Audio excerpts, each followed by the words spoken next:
యేసయ్యను ప్రక్కన పెడితే ఎట్లా?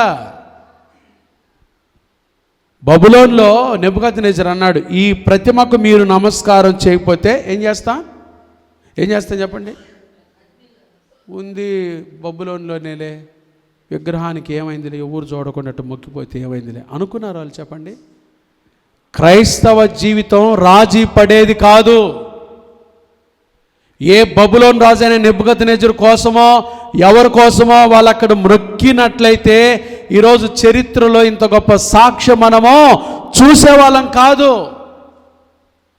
రాజా, ఈ ప్రతిమకు నమస్కారం చేయటానికి అసలు మాకు అవసరమే లేదు, మాకు చింత లేదు.